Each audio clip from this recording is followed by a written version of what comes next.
When was the last time someone at work asked you how you were growing, not just how your projects were going? For most people, that question never comes. And that silence reveals something important. A lot of what passes for leadership today is really just work management in disguise. That gap is costing organizations far more than they realize. I'm Coach Adaora, and after nearly 2 decades coaching leaders across sectors and geographies, one pattern shows up more consistently than any other. Leaders who are excellent at managing tasks but have never been taught how to develop people. Here's a distinction. Managing work is about outputs, deadlines, deliverables, KPIs. Is it done right? Developing people asks something deeper. Is this person growing? Are they building new capabilities? One is about what gets done. The other is about who someone is becoming. The best leaders hold both. Research from Gallup consistently shows that employees who feel their manager invests in their development are significantly more engaged. And yet, only about 1 in 3 workers strongly agree that someone at work encourages their growth. But most leaders default to managing work because that's what they were promoted for. They were great individual contributors, and then someone put them in charge, and nobody taught them how to lead people. So they do what they know. A study by the Harvard Business Review found that most managers receive little to no training before stepping into leadership roles.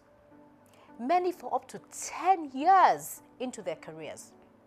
So they do what they know, and then they wonder why their team isn't growing, why turnover creeps up, why engagement quietly dips.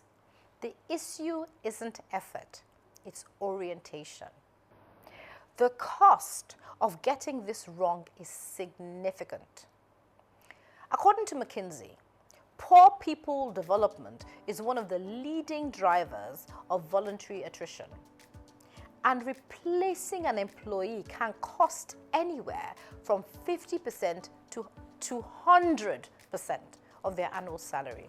As leaders who focus purely on task delivery without investing in the people doing the work are quietly bleeding their organizations from the inside. And yet people development doesn't necessarily always require a formal program or a huge budget. It lives in everyday conversations. Research by Google's Project Oxygen, one of the most extensive studies on what makes a great manager, found that the best managers act as coaches, not just giving directions. They ask questions like, what did you learn about yourself after a tough meeting? Rather than just jumping straight into how did it go, they give feedback about patterns and not just incidents. They create space for people to stretch and even fail, using those moments as teaching opportunities. Development isn't a separate agenda. It's embedded in how you lead. The ripple effect is real and measurable.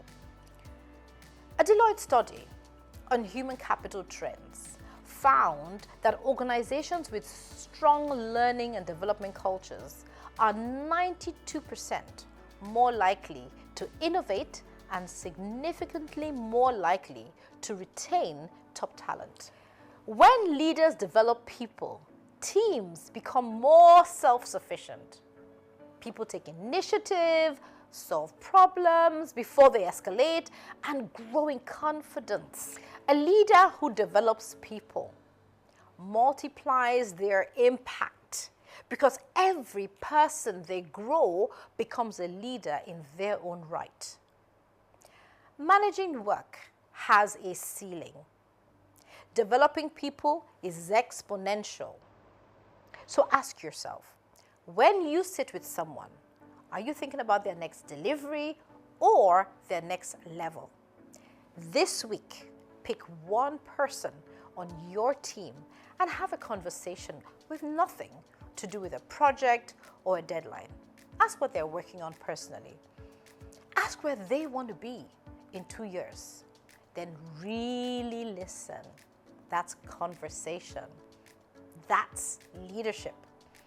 That's where development begins.